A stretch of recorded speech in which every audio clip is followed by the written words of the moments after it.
toute l'équipe de l'Institut de recherche sur le Maghreb contemporain. Je vais tout de suite leur laisser la parole et merci encore de... Voilà, je permets qu'il y ait juste un petit mot. Je suis très habitué, je suis le président actuellement de l'institution. Bienvenue à vous tous. Je voulais juste dire un mot. Il y a la partie visible de la révolution tunisienne, il y a la partie invisible. Je crois que Saadi représente cette partie invisible, celle de la société civile, celle aussi la révolution ne porte pas sur le changement des institutions, mais de changer aussi la mentalité des gens vis-à-vis notamment des minorités. La question des minorités, je crois, même si elle n'est pas affichée dans le premier slogan de la révolution, elle est aussi au cœur du modèle sociétal que veulent les Tunisiens après le 14 janvier 2011. Voilà, et merci d'être venu, nous sommes heureux de vous dire. Merci.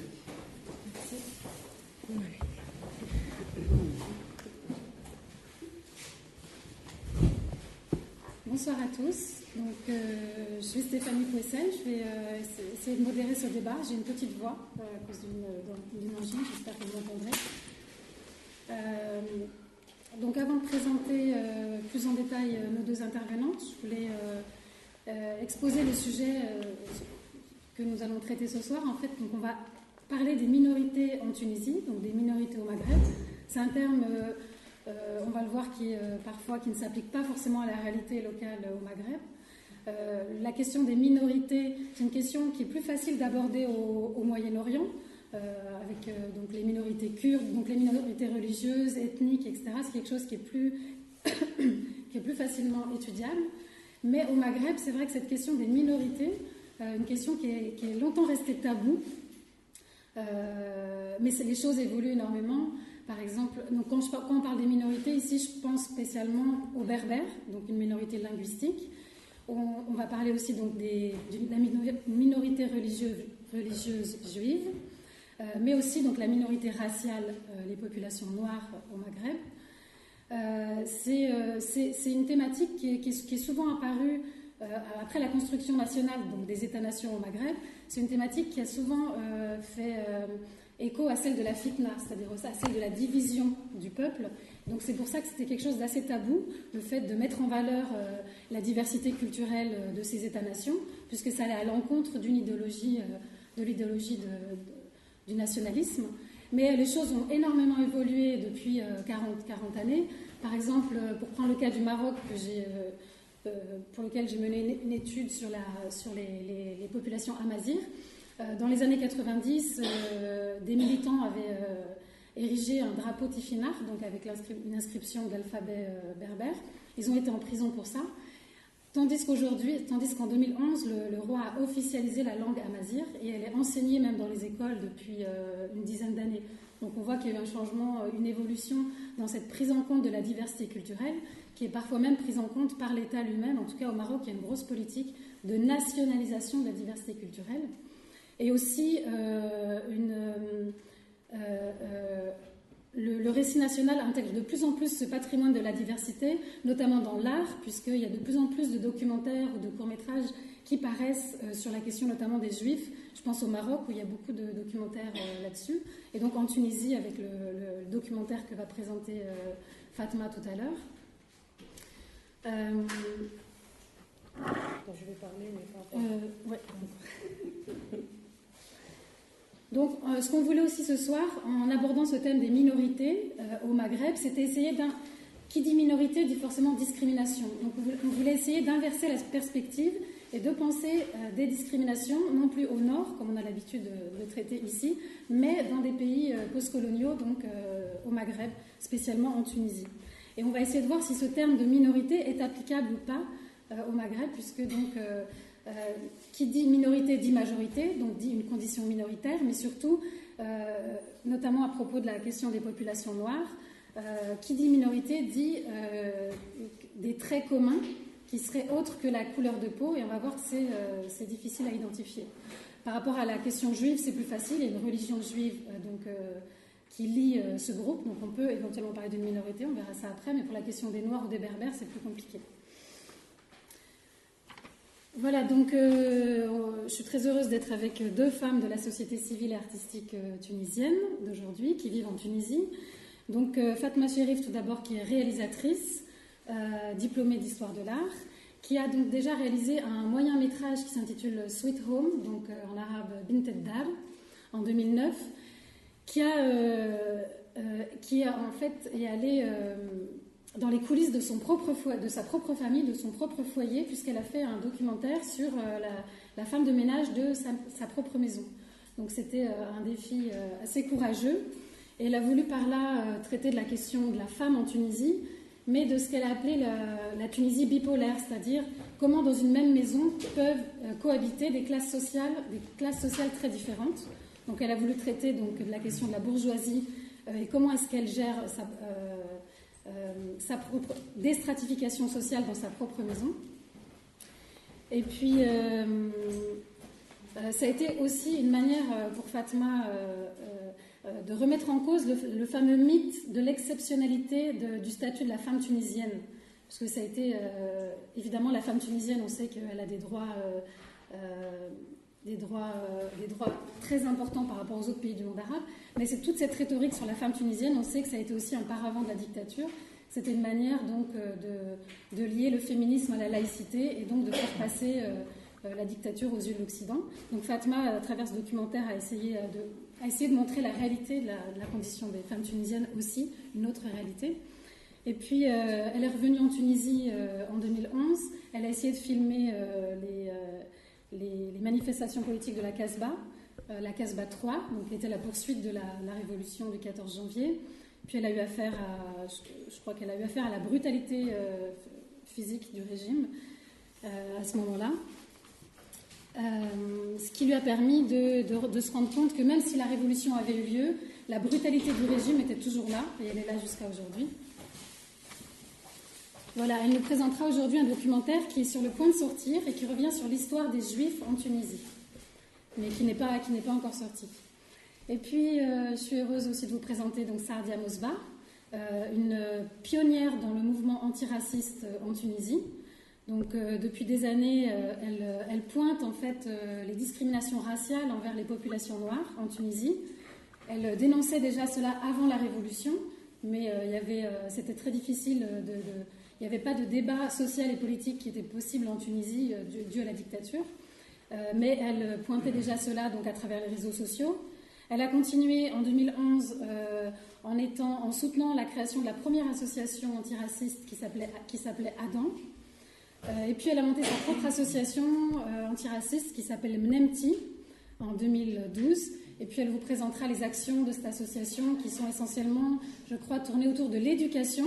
C'est-à-dire que son but, c'est vraiment de sensibiliser les nouvelles générations et de travailler les représentations raciales auprès des enfants, donc pour préparer les générations à venir, et non pas de s'y attaquer de front dans la politique au sens propre du terme. Et Saadia est aussi une militante de la société civile. Je l'ai retrouvée il n'y a pas longtemps au sitting des diplômés chômeurs du ministère du Travail, qui a lieu en ce moment à Tunis. Depuis un mois, en fait, des jeunes sont en sitting permanent et en grève de la faim pour obtenir du travail depuis la région de Kasserine, la région défavorisée de Kasserine. Saadia est venue les soutenir récemment.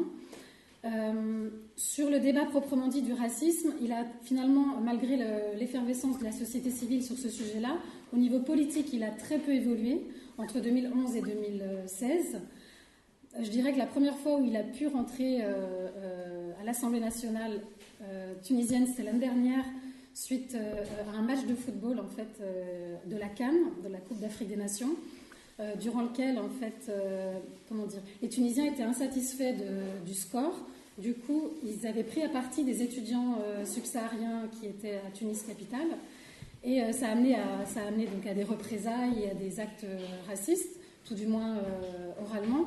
Et ce qui a permis, le fait d'avoir dénoncé ça, a mené à ce qu'une des députées de l'Assemblée nationale tunisienne a fait une intervention sur la discrimination raciale, donc a condamné la discrimination raciale en Tunisie. C'est la première fois que cette thématique arrivait jusqu'au sein de l'Assemblée nationale, donc c'était assez symbolique.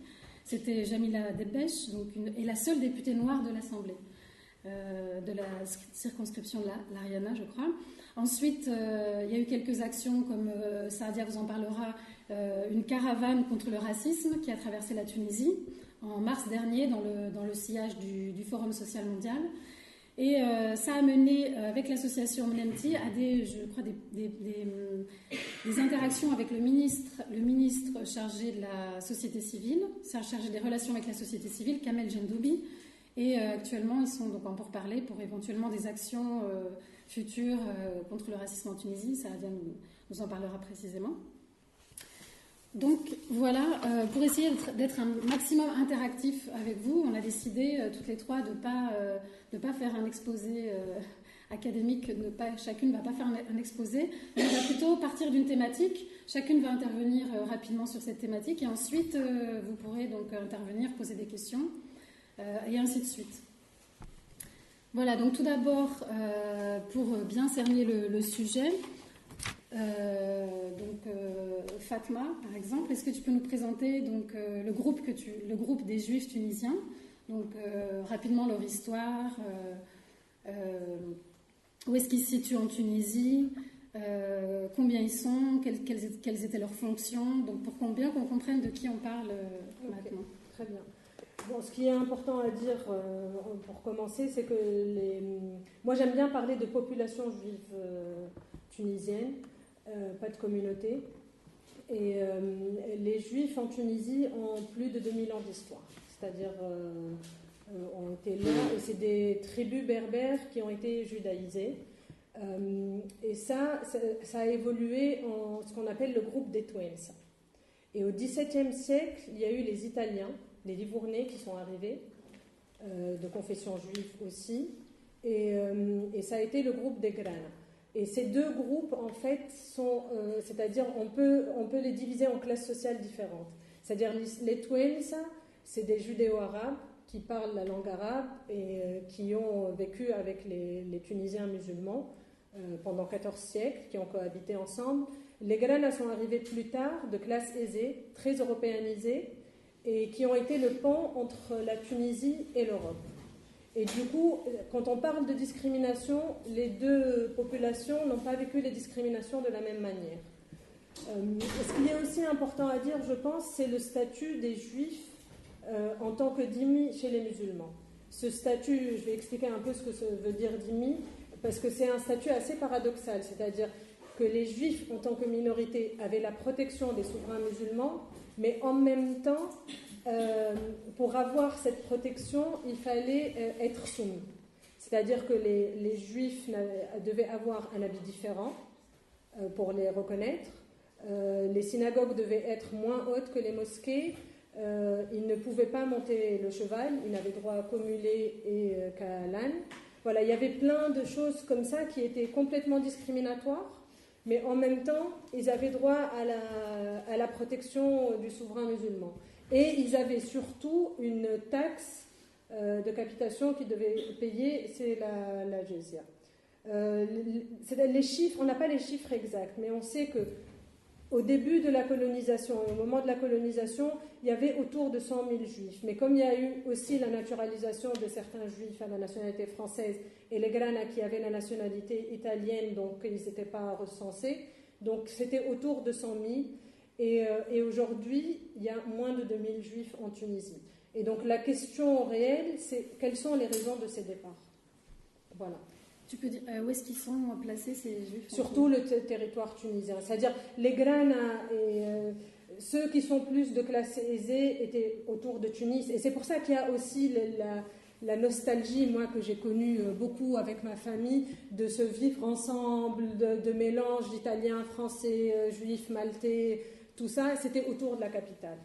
Et sinon, il y avait des Juifs au Kef, à Sfax, à Gerba, à Jerzis, à Gebes, à Metlaoui, à Tataouine, de tout le sud tunisien, le nord, dans tout le pays, en fait. Sousse. Et aujourd'hui ? Aujourd'hui, c'est principalement, il y a autour de 1000 à Djerba. C'est là où on peut parler de communauté. Et il y a à peu près 400 personnes à Tunis. Et il y a très peu à Sousse, une quarantaine de personnes. Et après. Même pas. Même pas. Non. Ce sont des gens de l'OCNI Voilà, les gens de Moknin qui se sont installés à Souk. C'est vrai qu'ils n'arrivent même pas à faire la prière parce qu'ils sont moins que 10, mais bon, il y a quand même les bijoutiers, c'est autour de 20-30. Et voilà, et Zerzis près de Djerba, mais il y a pas, c'est principalement Djerba et Tunis Centre, quoi. Plus à Sfax non plus, c'est-à-dire la dernière personne est décédée, il y a une ou deux personnes à Sfax, quoi. Le prof il y a un prof qui est décédé l'année dernière, qui était un peu un symbole du lycée de Sfax, que tout le monde a regretté, et voilà, c'est à peu près. Après, à Djerba, de par le pèlerinage de la Hriba, donc il y a des juifs du monde entier qui viennent tous les ans à Djerba. Plus maintenant. Après la Révolution, non. Très peu. Il y avait effectivement du monde entier, mais plus maintenant. Les derniers pèlerinages, il y a très très peu de gens, quoi. Et à Djerba, c'est très très différent. C'est-à-dire, on peut pas. La communauté à Djerba a choisi une autre histoire par rapport aux autres, à la population juive tunisienne. Parce que Djerba, c'est la Hara, et c'est un groupe très traditionnaliste qui est resté quelque part avec aussi bien les musulmans que les juifs à Djerba ont intériorisé le statut de dhimmi. C'est-à-dire que la discrimination, elle est encore présente et intériorisée. Donc ils vivent dans un quartier surprotégé, parce qu'on a peur qu'ils soient attaqués. Surtout du temps de Ben Ali, ils étaient très très protégés. Après la Révolution, ça a été d'autres manières de faire. Et c'est vraiment une vie dans la Hara, quoi. La Hara, ça veut dire 4, c'est entre les 4 murs, quoi. Complètement enfermé. Il y a 2 Hara. La Hara Zrira, c'est différent. La Hara Zrira, c'est une population qui s'est intégrée à la vie commune de Djerba. C'est l'inverse. Ah si, je vous assure. C'est le quartier des Kohanim. Donc c'est la petite Hara où il n'y avait que des gens extrêmement religieux. Oui, mais je parle d'aujourd'hui. Aujourd'hui, c'est différent. Ils se sont tous retrouvés à Hara Kbira. La Hara al-Kbira, voilà, c'est ce que je dis. Oui, je parle d'aujourd'hui. Aujourd'hui, les gens qui sont à la Hara Zrira, et d'ailleurs la Hara Zrira n'est plus un quartier seulement juif, c'est un quartier complètement mélangé. La Hara al-Kbira, c'est le quartier juif. Parce que le quartier de la Hara Zrira a été investi maintenant, et notamment par des gens qui ont fait des graphes, etc. Parce qu'effectivement, il restait plus grand nombre. Mais c'est le quartier le plus authentique. Oui, à la base. Les juifs, les Kohanim, les descendants des grands prêtres. Donc, c'est pas. Symboliquement, c'est encore plus important. Tout à fait. D'accord, merci. Saadia, est-ce que tu peux te présenter le groupe de la population noire tunisienne? Excuse-moi, pour eux, en fait, ils sont partis. Ils ont quitté la Tunisie pour pouvoir trouver pas ton histoire. Donc, on va y arriver en fait, parce que ce qu'on va faire, c'est que chacune présente la première partie et après on va débattre ensemble. Et les raisons des départs, c'est à l'évolution du débat, je vais l'expliquer parce qu'il y a plusieurs départs en fait. À chaque période de l'histoire, il y a eu des départs différents, pour des raisons différentes. Alors, la population tunisienne noire n'est pas recensée. Ce sont des Tunisiens, entre guillemets, qui n'ont pas d'histoire non plus, parce qu'aucun livre d'histoire ne parle de ces Tunisiens, d'où ils viennent, est-ce qu'ils étaient là vraiment depuis toujours. Il y en a certainement qui viennent par le Sahara, du Bornou, d'autres qui sont venus par la mer, qui sont venus aussi par l'esclavage. Mais il n'y a rien sur les livres, que ce soit les livres d'histoire ou autres, qui nous parlent de ces Tunisiens noirs. Il y a eu très peu de sociologues et d'historiens qui ont parlé des Tunisiens noirs. Et bien évidemment, on n'est pas recensé parce qu'on est considéré comme étant des citoyens tunisiens comme tous les autres.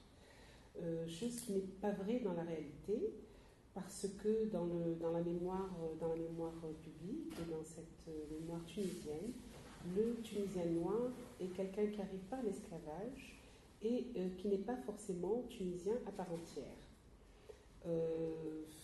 Nous gardons aujourd'hui encore des mots tels que abid dans le sud, c'est-à-dire esclave, et des groupes qui vivent en autarcie. Notamment à Medine, il y a un groupe de 5000 personnes qui vivent depuis plus de 170 ans maintenant, seuls et où il n'y a pas beaucoup de mélange. Ça, c'est un petit peu l'état des lieux. Bien sûr, c'est une population qui, d'après les études d'Abdelhamid Lergue, qui a maintenant 40 ans, comptait entre 10 et 15%. Aujourd'hui, elle fait plus ou moins, on n'en sait rien. Je dirais peut-être plus, parce qu'il n'y a pas beaucoup de mariages mixtes, il n'y a pas de mixité, donc cette population ne peut qu'augmenter. D'où le problème des Tunisiens, des Tunisiens noirs qui refusent un petit peu ce terme de minorité. Pourquoi dit-on minorité? Nous vivons en Afrique, nous vivons dans un pays qui a donné son nom au continent, nous sommes les habitants du continent et ils trouvent ça un petit peu bizarre qu'on puisse dire la minorité noire et presque 90% des Tunisiens noirs refusent un petit peu ce terme de minorité. Si aujourd'hui, comme Fatma nous parlait, a dit tout à l'heure, les Juifs sont surprotégés, ce n'est pas du tout le cas de la population tunisienne noire. C'est une population qui vit dans une pauvreté exaspérante. Je disais aussi qu'elle vivait en autarcie, mais aussi qui n'est pas protégée en tant que Tunisien tout court.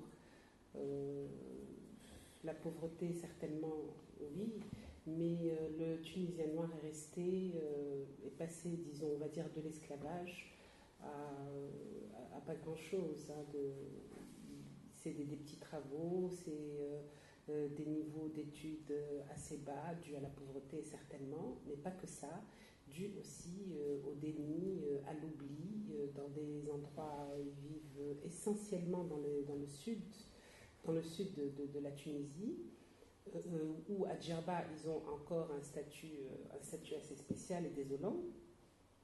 Les Noirs de Djerba sont encore Mohamed affranchi par X ou par Y, c'est-à-dire qu'ils portent encore cette marque d'il y a 170 ans, sachant que la Tunisie a été le premier pays arabo-musulman à avoir aboli l'esclavage, et les Tunisiens noirs n'ont pas pris cet ascenseur social et ils sont passés de l'esclavage tout simplement à la servitude. Aujourd'hui, l'État ne leur reconnaît aucun droit de retrouver leur nom, le nom de leur père, le nom de leur grand-père, et il reste, je vous passerai tout à l'heure une copie en français, il reste actif de quelqu'un, c'est-à-dire affranchi par, qui garde encore sur leur extrait de naissance. C'est une chose un petit peu bizarre parce que quand on lit un extrait de naissance, on lit ministère de l'Intérieur, République tunisienne. Ça veut dire est-ce qu'il y a une volonté de l'État à vouloir les laisser dans ce statut, ou bien tout simplement c'est un oubli, c'est une population un petit peu oubliée. Voilà, ça c'est l'état général des lieux en Tunisie. Merci Saradia. Est-ce que vous avez des questions? Excusez-moi, quand vous dites qu'ils n'ont pas de droit, est-ce que vous pouvez préciser qu'est-ce que ça veut dire? C'est-à-dire, si je ils n'ont pas les droits de tous les autres Tunisiens? Si, ils savent payer leurs impôts, oui, à part ça, pas d'autres droits. Je veux dire, si quelqu'un se fait agresser, il ne sera pas, sa plainte ne sera pas prise en compte de compte. Ce sera juste une main courante et c'est tout, parce que le mot racisme n'existe pas, parce que le racisme n'existe pas dans l'imaginaire du Tunisien. Il n'est pas raciste, le Tunisien, il aime le français, il aime l'italien, il aime, on va se dire, bon, il est peut-être simplement négrophobе. J'ai plutôt le souvenir de racisme en, comment dirais-je, je ne sais pas comment dire. En cascade. En cascade, oui, plutôt. C'est-à-dire beaucoup de racisme, pardon.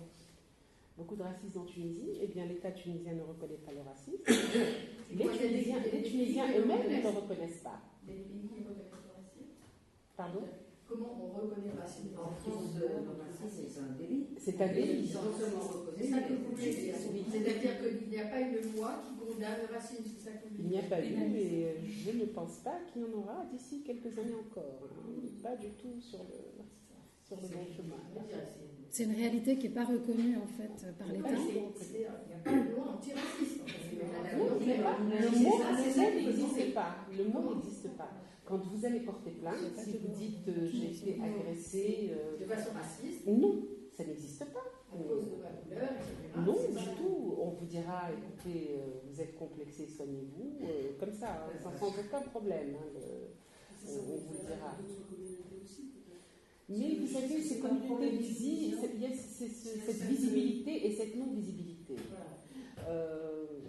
Je n'aurais pas à m'expliquer. Je veux dire, je suis dans la rue, je suis celle qui sera la plus visible et la moins vue aussi. Et la moins vue. Vous allez voir que sur des photos de toute une révolution, nous étions presque tous dans la rue et on voit que l'objectif du caméraman ou du photographe qui vous dit de temps en temps « Excusez-moi, je vais prendre en photo, madame, vous pouvez vous pousser ?» C'est terrible. Je veux dire, ça arrive jusque-là. Moi, j'ai des souvenirs enfants des souvenirs merveilleux d'orchestres qui se déplaçaient dans les rues de Tunis, tout habillés en blanc, et qui jouaient d'instruments un peu, de tambour, j'ai plus le nom des... Vous parlez de Boussa Diaz. Oui, voilà. Et c'est quelque chose de... D'ailleurs, il y a eu une thèse, mais justement, si vous me donnez vos coordonnées, je sais qu'il y a eu une thèse sur la communauté noire de Tunisie, qui est très intéressante. Inès Mrag. Malheureusement, j'ai plus la référence. Mais j'ai trouvé ça fabuleux que quelqu'un ait étudié comme ça, et consacré. Qui parle un petit peu de ce patrimoine immatériel qui est en train de partir, parce qu'il n'a jamais été répertorié, parce qu'il n'a jamais été écrit, parce que... Oui, j'ai trouvé ça dans une bibliothèque à Bordeaux, universitaire, et j'ai trouvé ça extraordinaire. Non, je crois que c'est Ahmed Rahal. C'est un livre qui est sorti, c'est ça. C'est un petit livre. Oui, c'est peut-être ça. Parce que la thèse d'Inès Mradeli, elle n'a pas encore été publiée, puis elle fait 900 pages. Je pense que vous parlez du petit livre de Ahmed Rahal sur la communauté noire tunisienne, qui revient sur le patrimoine artistique. Qui reprend justement ce que j'ai écrit sur le Stambeli. Moi, j'ai assisté à des cérémonies, on pourrait dire vaudou, et c'était absolument interdit. Et donc, on nous y emmenait. Donc, je ne suis pas capable de dire exactement où c'était. C'est un petit peu loin de Tunis. Et ça se faisait même dans les... ça se faisait que dans une maison. Et non, mais à Tunis, dans les appartements, à Tunis, il y avait cette... c'est magnifique, d'ailleurs, Là, ils disparaissent complètement. C'est ce que je disais. Ils disparaissent presque. De toute façon, c'est complètement interdit. Donc, non, ce n'est pas interdit aujourd'hui de faire un... Non, au contraire. Non, pourquoi ils se cachaient pour faire un... En tout cas, ceux que j'ai... Mais par contre, les juifs tunisiens, quand ils faisaient le Stambeli, c'était vraiment presque à huis clos. Hein. La troupe était la même, les personnes étaient les mêmes.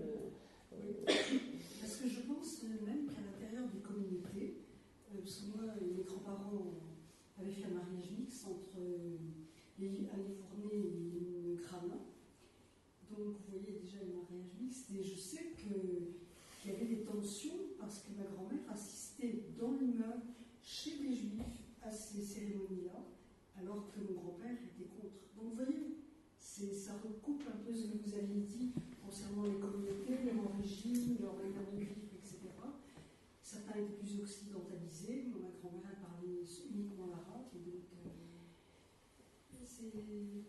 on est des témoins, comme vous, d'un monde qui n'existe plus. Oui, allez-y. Oui, je voulais demander à madame, je suis arrivée un peu en retard, donc vous avez dit que la population tunisienne noire, à l'origine, ça venait du sud, c'était par l'immigration, ou c'était, et vous avez aussi parlé de l'esclavage, donc il y en avait qui avaient été des esclaves. Oui. Est-ce que c'est ça? Oui, il y a, de toutes les façons, en Tunisie, il y avait justement les esclaves n'étaient pas uniquement noirs. Les esclaves, il y avait aussi des esclaves blancs que des esclaves noirs. Et je pense que c'est ce qui fait que la Tunisie a été l'un des premiers pays à avoir aboli l'esclavage, sous la pression justement de l'Europe qui ne voulait pas aussi que leurs filles soient des esclaves chez les Arabes et les musulmans. D'accord, ok, merci. En fait, sur l'origine des populations noires tunisiennes, donc il y a cette fameuse thèse d'Inès Mraddali qui a été soutenue il y a quelques années, où elle montre que donc, une partie des Noirs tunisiens proviennent de l'esclavage, mais qu'il y a aussi d'autres filières, je dirais. Il y a aussi il y a une migration libre, une migration de travail, en fait, qui s'est faite au fur et à mesure des siècles. Donc une migration de travail. Et il y a aussi des populations noires autochtones qui seraient là depuis très longtemps. Donc elle a voulu montrer qu'il n'y avait pas seulement l'histoire, que les Noirs tunisiens n'étaient pas seulement issus de l'esclavage, mais qu'il y avait vraiment une histoire plurielle autour de leur communauté aujourd'hui. Mais la mémoire tunisienne n'a gardé justement que l'histoire de l'esclavage. Est-ce que vous pouvez préciser les dates et la durée de l'esclavage en Tunisie? Je sais que l'esclavage, alors le 23 janvier 1846, c'était la première date de l'abolition de l'esclavage en Tunisie. Comme l'esclavage à la peau dure chez nous, il y a eu deux dates. Il y a eu une autre date en 1890, et celle-là, elle a été, on va dire qu'elle a été un petit peu poussée par les Français. Mais il y a eu deux dates d'abolition de l'esclavage en Tunisie. La première est en 1846. Ça a commencé quand? Vous pouvez remonter à quand, à peu près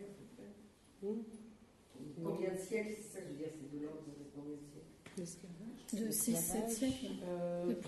Presque même 9 siècles. Presque 9 siècles. Oui. Et est-ce que au Maroc, il y a eu plus de travaux sur les populations noires?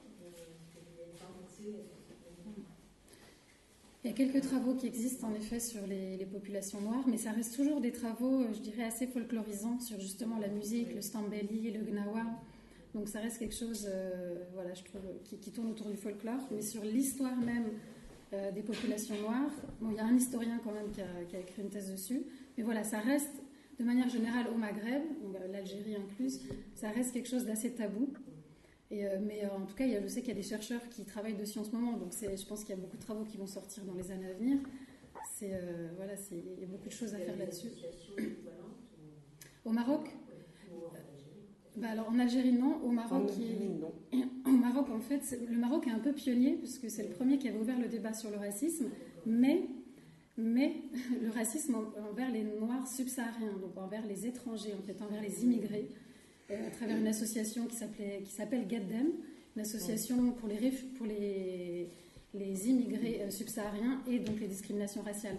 Donc en cela, il était pionnier, mais par contre, le Maroc n'a jamais jusque-là ouvert le débat sur le racisme envers ses propres populations noires, c'est-à-dire envers les Noirs marocains. Et en ça, la Tunisie est pionnière. Mais aucun pays de l'Afrique du Nord, de toutes les façons, la Tunisie, le débat n'est pas encore ouvert. Le débat n'est pas encore ouvert. En tout cas, il n'est pas officiellement ouvert. En tout cas, des associations se sont créées, il y a eu des actions. Il y a un mouvement, oui, c'est sûr, il y a un mouvement naissant, mais de toutes les façons, l'État est toujours dans le déni. L'État ne répond pas. Aucune réponse quand même depuis 2011. Madame, qui importait qui importait les esclaves et par quelle voie? Terrestre ou maritime? Les deux. Et qui les importait et à quelle fin? Les Arabes comme force de travail. D'abord. Oui, parce que de toute façon, est-ce que c'était des locaux? Des locaux. Du coup, tu enlèves le reste. Tu chauffes là. Vous parlez de l'association du racisme au Maroc, c'est actuel, c'est parce qu'il y a une nouvelle immigration. Oui, tout à fait. De Noirs africains au Maroc et qui sont traités d'une manière épouvantable. Mais peut-être qu'avant d'aborder le racisme partout dans la rue, c'est épouvantable. Avant d'aborder la question directement du racisme et d'aujourd'hui, non, c'est pas grave, on va y venir. Simplement, peut-être qu'on va en profiter pour avoir un aperçu sur l'histoire des Juifs en Tunisie et les différentes phases de départ que tu évoquais tout à l'heure.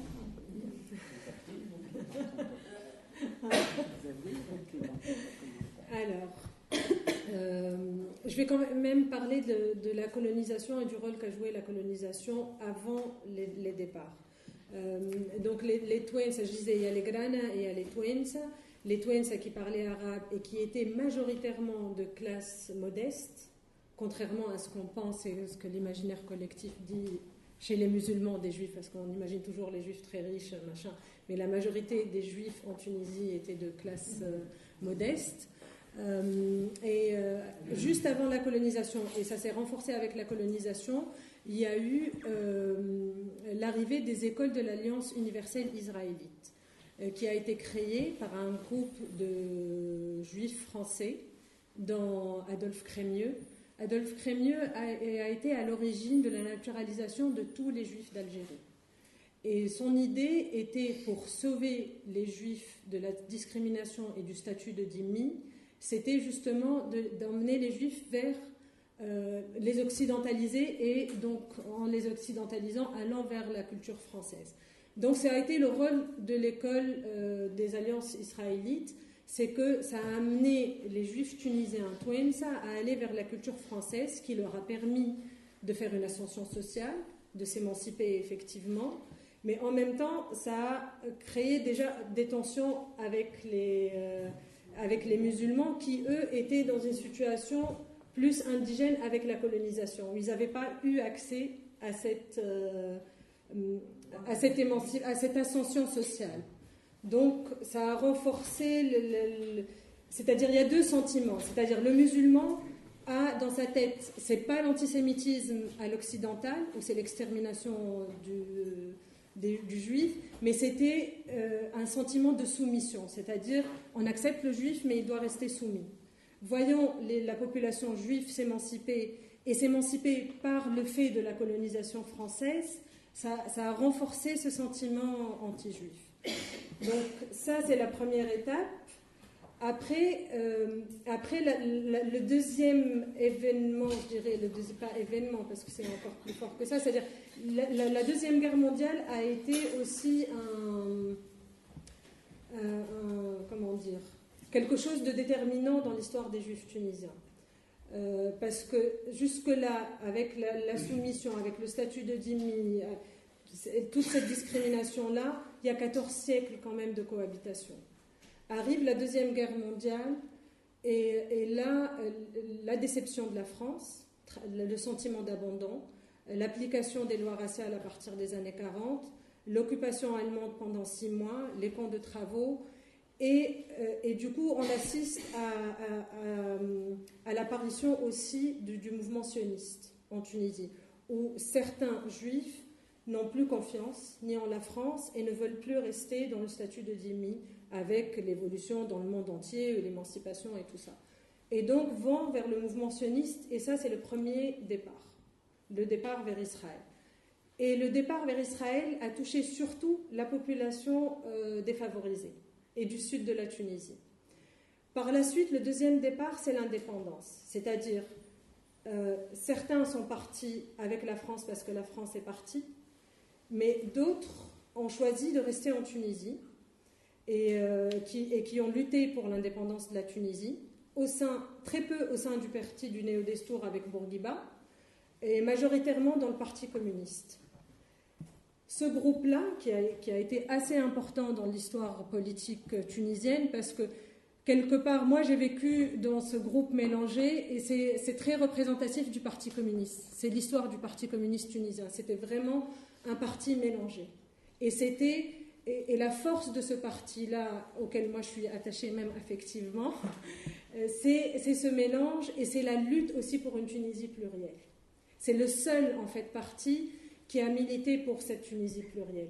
Parce que le Néo-Destour, même s'il n'y avait pas, Bourguiba n'était pas antisémite ni était anti-juif, il ne s'est pas, contrairement à ce qu'on dit, il ne s'est pas du tout préoccupé du fait que les différentes minorités doivent exister en Tunisie. C'est-à-dire, lui, il voulait l'indépendance, le pouvoir, et il fallait jongler avec le nationalisme arabe et tout ça en face. Donc, ce n'était pas sa préoccupation. Alors que le Parti communiste a vraiment rêvé la Tunisie plurielle. Et donc, beaucoup des Juifs tunisiens ont lutté pour l'indépendance du pays, sauf que malheureusement, après l'indépendance, le pays ne les a pas forcément chassés d'une manière directe, mais ne leur a pas laissé de place. Et on le voit beaucoup dans l'administration. C'est que après l'indépendance, la Tunisie avait une revanche à prendre face à la colonisation et il fallait placer les musulmans. La priorité, c'était ça, placer les musulmans. Et il y a une histoire qui pour moi raconte beaucoup ça, c'est l'histoire d'Albert Bessis, qui a été élu en tant que député de l'Assemblée constituante en 1959. Et c'était lui le doyen des députés. Donc c'est à lui que revenait la prise de parole de la première séance de l'Assemblée constituante. Sauf qu'il n'a pas eu droit à ça. Et c'est le Benjamin Ben Salah, Ahmed Ben Salah, qui a eu droit à cette prise de parole. Officiellement, on dit que parce que c'est Albert Bessis ne parlait pas l'arabe. Sauf que je pense que c'était très difficile pour Bourguiba d'assumer une première séance de l'Assemblée constituante de la Tunisie indépendante présentée par un non-musulman. Donc pour moi, ça raconte dans quel état d'esprit était le pays. C'est-à-dire, on ne vous chasse pas, mais en même temps, vous ne faites pas partie du processus. Et ça, les histoires, il y a beaucoup d'histoires comme ça, indirectes, je dirais, comme ça. C'est-à-dire pas forcément, on ne les voit pas directement, mais petit à petit, on fait que, par exemple, le grand professeur qui a créé l'hôpital à Tunis, au bout d'un moment, il se voit ne pas invité aux réunions et que c'est son adjoint musulman qui prend la place. Des choses comme ça, en fait, qui ont fait que la discrimination, petit à petit, s'est fait vraiment ressentir, quoi. Et les gens sont partis.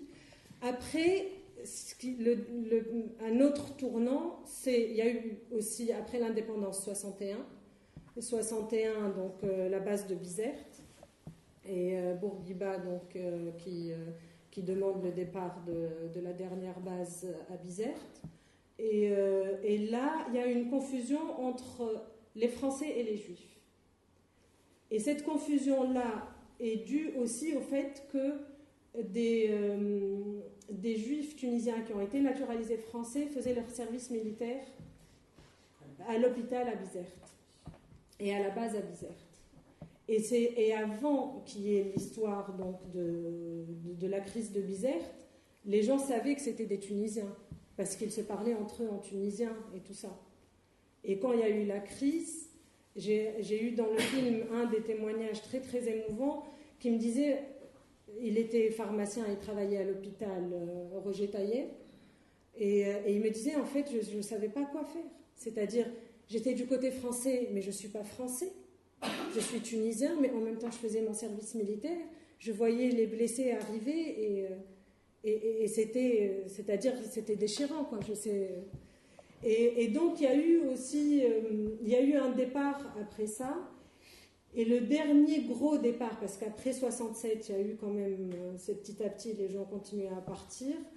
67, ça a été vraiment la polarisation et l'introduction du conflit israélo-palestinien. C'est-à-dire, le conflit israélo-palestinien a déterminé les relations entre juifs et musulmans. En 67, les musulmans en ont voulu aux juifs tunisiens et les juifs avaient peur pour Israël et suivaient les informations. Bien sûr, c'est-à-dire, on ne peut pas généraliser, ce n'est pas tous les juifs et pas tous les musulmans, mais je parle d'une... Et ce qui est arrivé surtout, c'est que le 5 juin 67, donc la guerre des 6 jours, la synagogue a été brûlée, les boutiques des juifs tunisiens au centre-ville de Tunis ont été attaquées. Et, la synagogue de Tunis ? La synagogue de Tunis a été brûlée, et la Torah aussi. Et les boutiques des commerçants autour ont été attaquées et les Juifs ont eu très très peur. Ils sont partis parce qu'ils ont été touchés dans leur chair. Et en même temps, c'est-à-dire, moi en faisant les recherches, j'ai découvert aussi quelque chose d'important. C'est-à-dire qu'on a toujours vu que c'était l'attaque de la synagogue et un sentiment antisémite. Ce sentiment existe réellement. Mais il y a aussi la manipulation politique qu'il faut connaître, qui est la politique intérieure du pays. C'est qu'en 67, quand la synagogue a été attaquée et quand les boutiques ont été attaquées, un cordon a été fait par les jeunes étudiants qui ont, eux, organisé la manifestation, qui étaient les jeunes de gauche, du mouvement Perspective précisément, qui ont essayé de protéger les Juifs. Parce que parmi eux, d'ailleurs, le groupe était mélangé, et c'est un peu ce groupe qui est l'héritier du Parti communiste, c'est-à-dire c'est une frange du Parti communiste, qui ont essayé de protéger. Et Françoise peut témoigner de ça. Et que c'était aussi la manipulation politique de Bourguiba qui a envoyé, et ça, j'ai pas la certitude, mais Simone Lelouch, qui a témoigné dans le film, me dit, selon elle, c'est les milices de Saïr qui ont attaqué. Je ne sais pas, Françoise, toi, ce que tu en penses. Et donc, en tous les cas, c'est des milices du Néo-Destour, donc le parti au pouvoir, qui ont attaqué. Et c'est forcément des actes antisémites. Mais en même temps, c'était aussi une manipulation politique pour accuser la gauche tunisienne. Et d'ailleurs, certains d'entre eux ont été arrêtés et accusés. Et dans son discours par la suite, Bourguiba, il le dit. Il dit c'est un groupe d'excités de gauche qui attaque les synagogues et qui attaque les juifs et qui n'ont rien compris, alors que c'était pas le cas.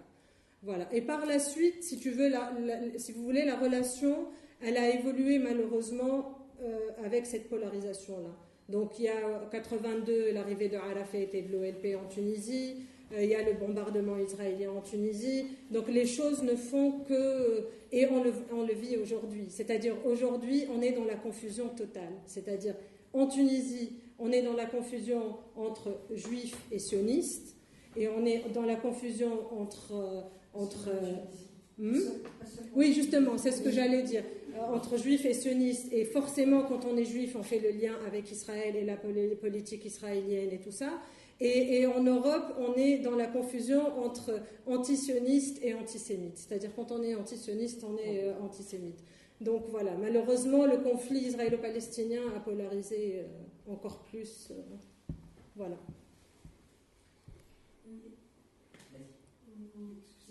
Oui, je voudrais revenir sur l'ambiguïté de Bourguiba. Vous avez évolué vous-même au gré de ce que vous étiez en train de dire, notamment concernant les Juifs, parce qu'il y a un événement qui a été aussi très important, c'est la disparition, le fait que le cimetière de l'avenue de Londres, le cimetière juif de l'avenue de Londres a été... Oui, allez-y, je vais vous répondre. Mais ça, oui, c'est... non, il y a quand même eu...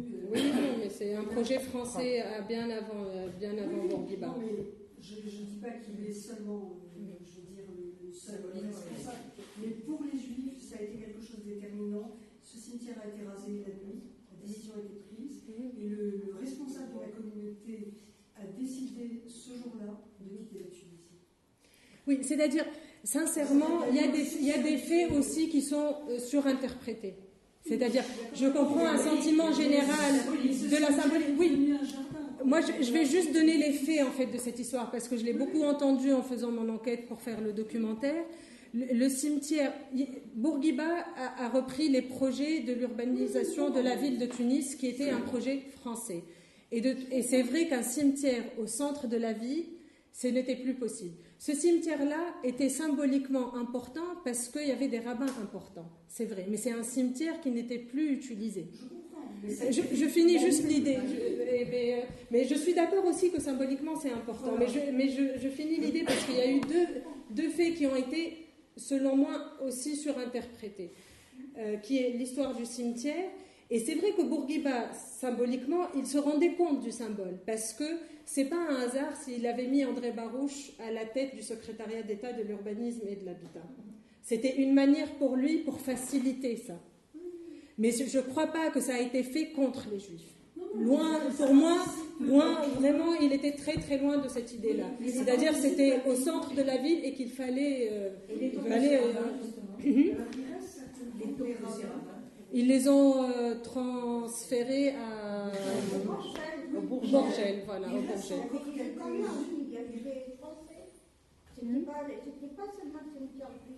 Il y avait des Italiens, il y avait à Bourgel, il y a des Italiens et des Français. Rue de Londres. Rue de Londres. Oui, parce qu'on ne pouvait pas laisser en plein centre. Autrefois, c'était la banlieue. Oui, non, c'est ça. C'est-à-dire, je dis, la raison principale que Bourguiba ait enlevé ce cimetière, c'est vraiment que ce soit au centre de la ville et qu'il fallait... Parce qu'ils savaient que symboliquement, ça posait problème. Maintenant, du coup, vous me rappelez une autre chose, c'est que Bourguiba, il n'a pas fait de la Tunisie un pays laïque, parce que l'article 1 de la Constitution, justement, a été le premier choc après l'indépendance pour la population juive, l'article 1 dit justement que la Tunisie était une république, sa langue est l'arabe et sa religion, c'est l'islam. Donc, il écarte forcément les autres populations et les autres religions. Ça n'a pas beaucoup changé en 2014. Mais en même temps, et c'est là où on voit la politique de Bourguiba, qu'il n'est pas anti-juif, mais qu'il jongle avec les nationalistes arabes. C'est ça aussi. C'est que d'un côté, il laisse passer, et Sophie Bessis dit c'était le minimum syndical, je trouve que sa formule est très juste, mais d'un autre côté, il enlève complètement l'autorité de culte. Et ça, les juifs aussi l'ont mal reçu, alors que c'était pour toutes les religions. C'était pas propre aux juifs. C'était pour la communauté musulmane, la communauté juive. C'était pour créer l'État-nation, en fait, et d'essayer d'aller vers la laïcité. Mais malheureusement, on n'y est pas encore. Oui. On est encore dans cette ambiguïté. Est-ce que vous avez des questions par rapport à ça? Oui. Je voulais juste, excusez-moi, une question par rapport, on vous dit, les Noirs. Donc, de quelle religion ils étaient? Ils arrivaient avec quelle religion? Justement, par rapport à ce qu'on parlait de problème de religion, là aussi, la religion. Il est ou la religion? Il est la religion. Non, il n'y a pas de. Je n'ai pas connu de. La Tunisie n'a pas connu de noirs juifs. Très peu de noirs chrétiens. Mais ils sont à plus de 99% musulmans. Bien sûr.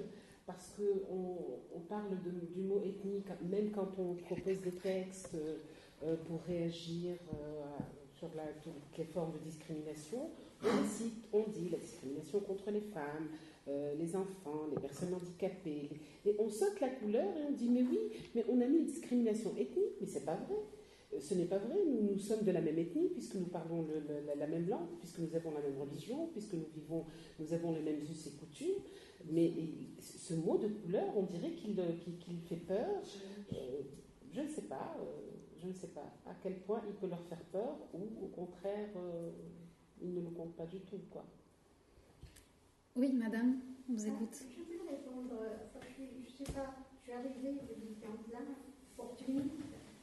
Moi, je sais, d'après l'histoire, pour les juifs tunisiens, autrefois, ils étaient un peu exclus de la ville arabe. Il y avait les portes, là, fermées, et il y avait Benassine. Et je ne sais pas, il faudra voir historiquement en quelle année, c'est des Mahreb. 10e siècle. En quelle année? 10e siècle. C'est lui qui a exigé les mêmes droits aux Juifs que les Tunisiens. Alors vous voyez, c'est pas d'aujourd'hui. Non, il n'a pas exigé les mêmes droits, c'est différent. Les mêmes droits ont été exigés, il les a protégés et fait rentrer dans la ville. C'est différent. Il a exigé aussi qu'ils soient considérés comme les Tunisiens. Il disait que c'était ses protégés, mais c'était quand même le statut de dhimmi. Et moi, je suis tunisienne. Je n'ai pas connu cette division comme j'entends ce soir, parce que honnêtement... Moi non plus. C'est pas mon vécu ce que je raconte ce soir.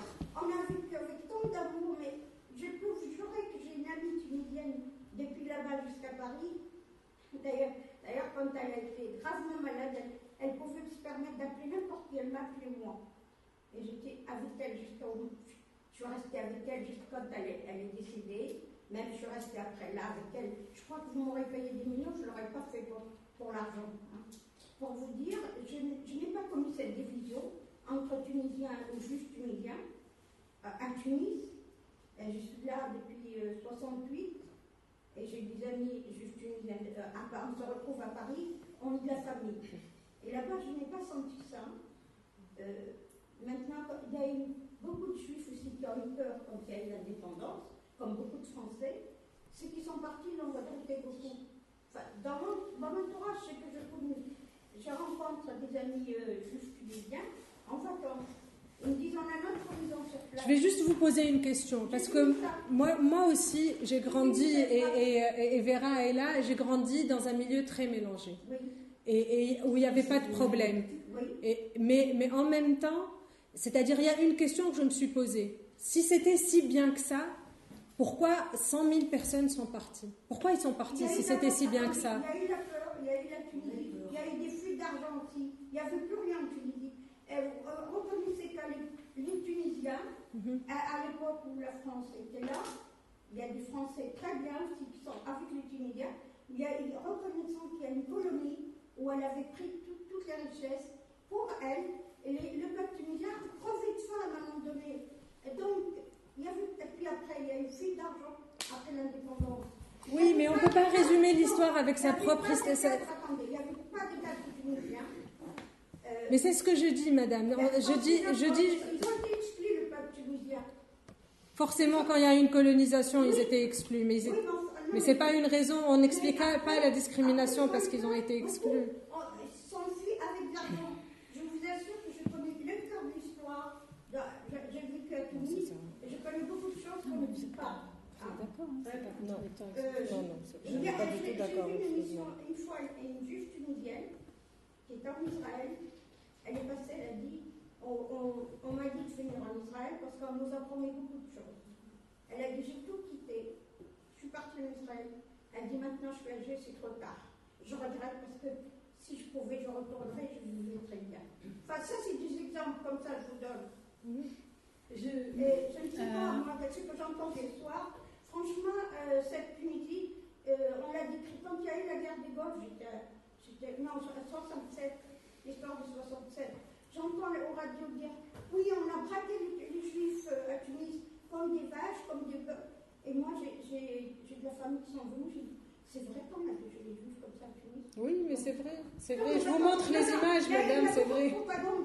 Non, mais c'est vrai qu'il y a eu, c'est-à-dire la synagogue brûlée, c'est une réalité. C'est pas, si vous ne l'avez pas vue, je suis désolée, mais... Attendez, il y a des gens qui vivent là encore, il y a l'histoire. Et quand maintenant je reviens, je n'ai jamais vu, madame, l'histoire. On n'a jamais vu des noirs tunisiens ou noirs blancs, au plus blancs que les noirs. Je ne sais pas, c'est que j'entends ce soir, comme si nous étions dans un autre monde. Réellement, moi, je ne les ai pas connus là.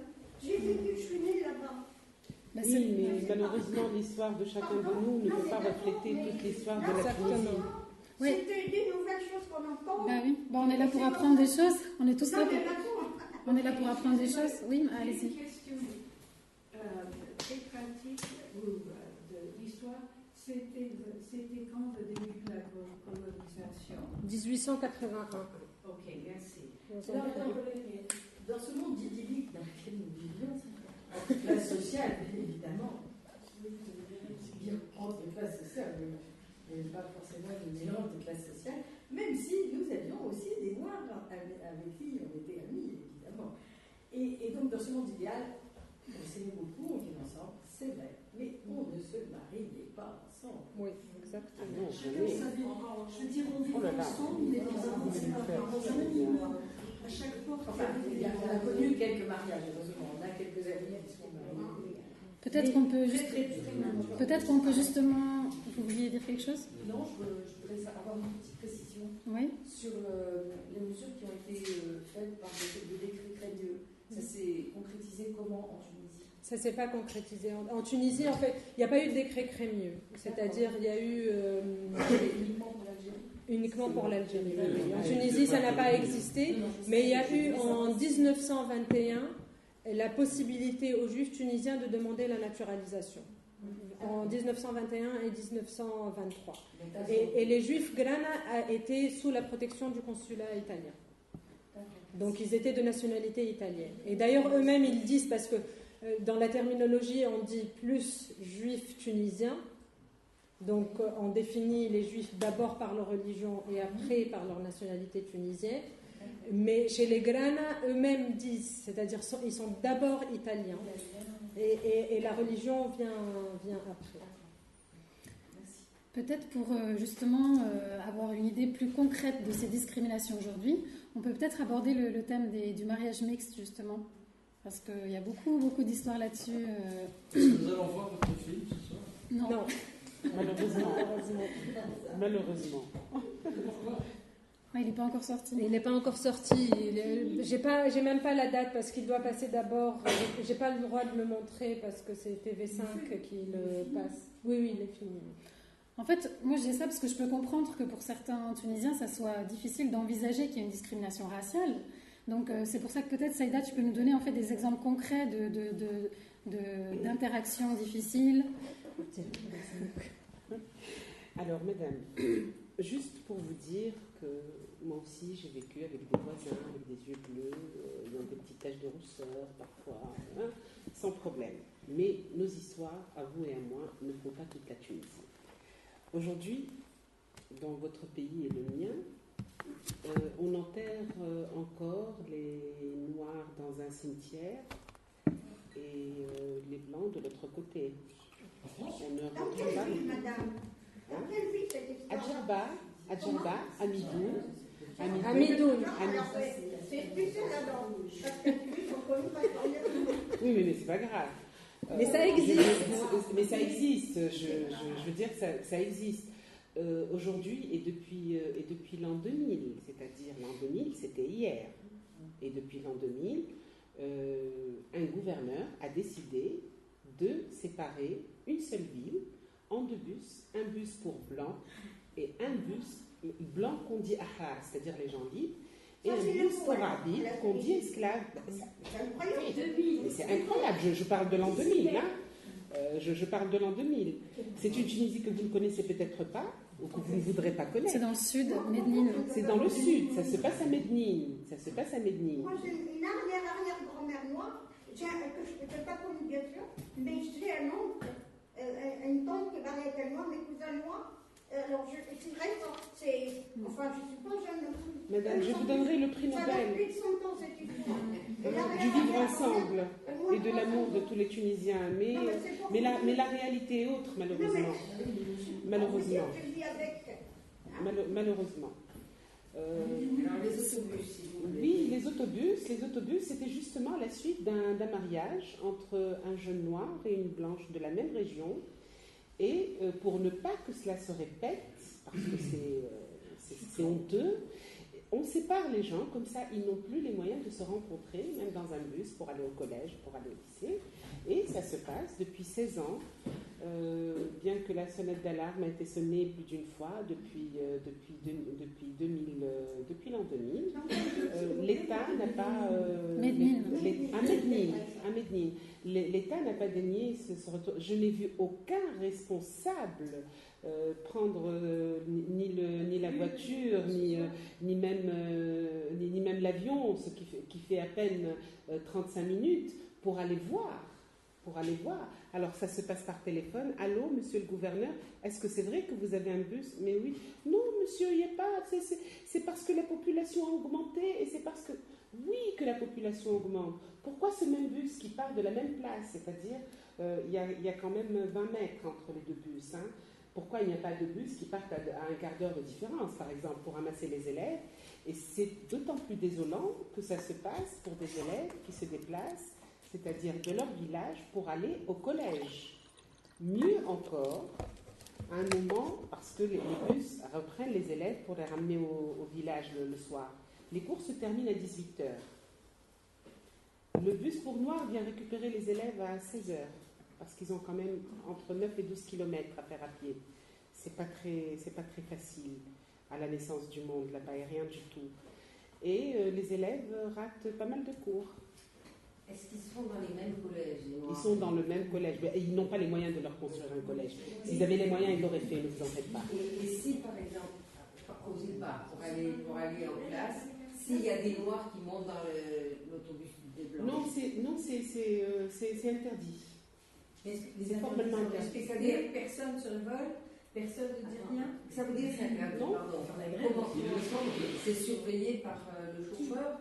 C'est surveillé par le chauffeur. Nous avons essayé avec une petite caméra on a tenté de prendre les bus inversés avec une amie qui n'est pas noire. On a dit voilà, si le premier bus arrive et qu'il y a des noirs, c'est toi qui vas monter dans le bus. Et malheureusement, c'est l'autre bus qui est arrivé. Et quand je suis montée, j'ai failli me faire lyncher par les femmes. Hein.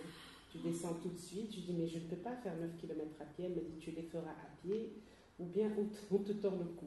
Descends et très vite. Et je suis descendue très très vite, la vérité. J'avais envie de rentrer chez moi.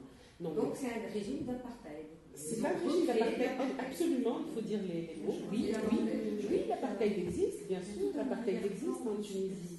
On ne le dit pas, mais il est là. Il est là et je pense que depuis 4 ou 5 ans qu'on en parle pratiquement à toutes les sauces, personne n'a daigné voir ce qui se passe. On remet toujours ce problème à demain. Oui, on verra ça dans un autre... on verra ça, ce n'est pas une priorité, voilà le mot qu'on dit. Mais vous pensez cette que ça histoire relève de l'irrationnel, c'est-à-dire de la peur? Moi j'ai l'impression que ça relève de la peur. Ça ne relève pas du tout de la peur, mais c'est pire encore. Avoir peur de quelqu'un, c'est le considérer comme étant une force, mais c'est du déni, c'est ne pas le considérer du tout. Avoir peur de quelqu'un, c'est une force, mais ne pas le... Oui, mademoiselle. Mademoiselle, oui, moi en fait, je voudrais juste revenir quand vous disiez que les Tunisiens eux-mêmes n'intègrent pas le fait que les Noirs soient différents, ne soient pas des vrais Tunisiens. Est-ce que, moi personnellement, mon père est noir, tunisien noir, et en fait, j'ai l'impression que lui-même ne se considère pas comme noir. Et c'est moi, la deuxième génération, qui me considère comme noir et différente, qui revendique en fait ça. Donc, est-ce qu'il n'y aurait pas aussi une sensibilisation à faire au sein même des populations noires? Là, je parle à Tunis, je ne sais pas, dans le sud, peut-être qu'ils sont plus qu'ils sont plus mélangés. Mais j'ai l'impression qu'eux-mêmes ne se rendent pas compte qu'ils sont noirs. Je suis entièrement d'accord. Non, c'est pas qu'ils ne se rendent pas compte qu'ils sont noirs. Ça fait moins mal de se voir sans couleur. Ouais, voilà, exactement. Voilà. Je veux vivre, laissez-moi en paix. Je ne veux pas voir. J'ai eu un jeune homme, je ne sais pas, peut-être qu'il est sur l'un des portraits des photos, qui est d'une beauté renversante et qui me dit, je n'ai pas de miroir à la maison. Je lui dis, pourquoi? Il me dit, je ne veux pas me voir. Sa maman est blanche, son papa est noir, il est rejeté par les uns et par les autres, bien évidemment. Le côté blanc n'accepte pas du tout le côté noir. Et ils n'ont pas vu leur fille peut-être pendant 15 ou 20 ans. Et il ne se voit pas. Je dis, mais quand tu te rases, tu fais quoi? Il me dit, je vais chez le coiffeur et je ferme les yeux parce qu'il a un trop grand miroir. Mais il est vrai que la sensibilisation avait commencé, disons, les 2 premières années par les Noirs eux-mêmes. Et il y a encore un travail fou à faire dans le Sud, parce que dans le Sud, ils refusent aussi d'en parler. On nous voit assez comme ça. Qu'est-ce que vous nous ajoutez encore comme laissez-nous vivre comme ça. Oui, il y a pas mal de... Il y a des gens qui ont honte de nous voir crier dans la rue non au racisme ou un truc comme ça. Il y a des Noirs qui se cachaient dans les cafés, qui ne voulaient pas voir ça. Mais tu sais, j'ai eu la même chose avec les Juifs à Djerba. C'est-à-dire quand je suis arrivée...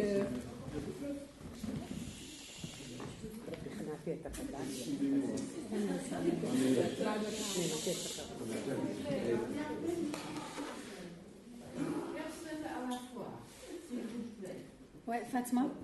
En arrivant à la Hara al-Kbira à Djerba, c'était exactement ça en fait. C'est-à-dire il y a un sentiment de déni. Quand je posais la question, je disais, mais tout va bien, on a toujours vécu ensemble, pourquoi vous venez nous voir? Vous voulez créer des problèmes entre nous, mais il n'y en a pas. Et c'était très très très difficile de faire parler les gens parce que il y a un sentiment comme je disais tout à l'heure, de soumission intériorisée. Et du coup, on ne veut pas voir que c'est de la discrimination. C'est-à-dire les Juifs eux-mêmes ne veulent pas. Ils ne veulent rien changer à la situation. C'est-à-dire ils ont trouvé une certaine protection, un certain équilibre très instable, mais on préfère rester comme ça. Ils ne veulent pas être mis en avant. Voilà, ils ne veulent pas être mis en avant, exactement. Mais vous parliez de la fierté d'être noir de votre génération tout à l'heure, mais on retrouve ça aussi en Tunisie. Oui. C'est-à-dire on retrouve depuis quelques années une sorte de mouvement de Black is Beautiful, si on peut dire, avec notamment, c'est vraiment feutré, mais on retrouve ça à travers des groupes de musique, notamment d'ailleurs le neveu de Saadia Mosba est un grand musicien. On retrouve ça, donc on voit des groupes de musique dans la rue, on voit la mode des locks, le style africain. Donc voilà, il y a en tout cas cette mode-là qui est à Tunis aussi. Puissions-nous faire reconnaître aux Tunisiens qui sont d'abord africains avant d'être autre chose. Je veux bien, la Tunisie a donné son nom au continent, c'est pas pour rien, mais le Tunisien ne se sent pas du tout africain. C'est une insulte que de dire à un Tunisien blanc tu es africain. Quoi? Moi je suis méditerranéen, moi je suis maghrébin. Il est tout ce qui. Sauf africain. Dans le sud, il se fait quand même. Oui, qui c'est qui voulait. Oui, allez-y. S'il vous plaît. Allez-y. Bonjour. Je suis du Maroc. C'est vrai que nous sommes des vrais autochtones, au moins de toute l'Afrique du Nord. Est-ce que l'entité Maghreb, qui est une entité imaginaire, est-ce que c'est une entité qui a à détruire pour qu'on retrouve enfin notre africanité et notre place? Pourquoi détruire? On n'est pas dans la destruction. Non, parce que c'est une entité qui n'a pas de sens en fait. C'est vraiment une système imaginaire qui a pour but de créer une Afrique blanche et une Afrique noire, alors que par exemple au Maroc, je pense qu'on représente plus de 50% de la population. Bon, il n'y a pas de statistiques. On est très nombreux. Je suis persuadée que nous sommes les vrais autochtones parce que c'est juste logique. C'est qui on? Pardon, j'ai pas compris. J'ai pas compris. Les Marocains? Que nous sommes les vrais autochtones. Les vrais autochtones. Mais qui ont? Toute l'Afrique du Nord, les Noirs. On a été envahis par différentes vagues, les Vandales, les Romains, les Arabes, les Juifs, tout le monde est venu. Et actuellement, on vit une situation très compliquée, notamment dans la vallée du Drap, où les Noirs sont dépossédés de tout, de leur terre. Mais il faut exclure les autres pour autant? Pas pour autant, mais il faut vraiment qu'on retrouve notre... Le débat de l'autochtonie au Maghreb, il est très fort. Et, il y a aussi tout un mouvement berbère qui revendique l'autochtonie. Le berbérisme est devenu un sionisme, dans le sens où ceux qui se réclament du berbérisme, notamment je pense aux Kabyles, sont des blancs aux yeux bleus, et les noirs sont encore une fois exclus de ces choses-là. Ça veut dire, tu veux répondre ou... Oui, vas-y. Non, pas du tout. Non, c'était pour passer. Mais trouver une solution, oui, probablement trouver une solution. Mais est-ce qu'il n'est pas plus judicieux, justement, de montrer à cette Afrique du Nord qu'elle fait partie intégrante de l'Afrique, quelle que soit. Écoutez, il refuse. Vous savez, il y a eu un match de football dernièrement, et la Tunisie a perdu contre la Guinée équatoriale. On ouvre les réseaux sociaux et je vois un groupe pour que la Tunisie ne fasse plus partie de l'Afrique. On l'a vu et au bout de 8 heures, il y avait 2000. Le lendemain, j'ouvre la page, je trouve plus de 8000 adhérents. Il y a le médecin, il y a mon voisin, il y a mon ami, il y a l'avocat, il y a tout le monde, toutes les franges de la population. Tous ceux qui suivent le foot, en tout cas. Tous ceux qui suivent le foot. C'est-à-dire qu'il faut quand même replacer dans l'événement dans un mouvement de grande déception. Oui, de grande déception. Oui, ça c'est quand on veut mettre un petit peu de baume sur les plaies. Mais il est vrai que, on va dire qu'en Tunisie, nous représentons à peu près 20%. On va rester dans les 20%. Plus, ça n'arrange plus personne. Si vous demandez à la France combien il y a de Noirs, on vous dira 10%. Les États-Unis disent 10%. Ce chiffre de 10%, on est figé.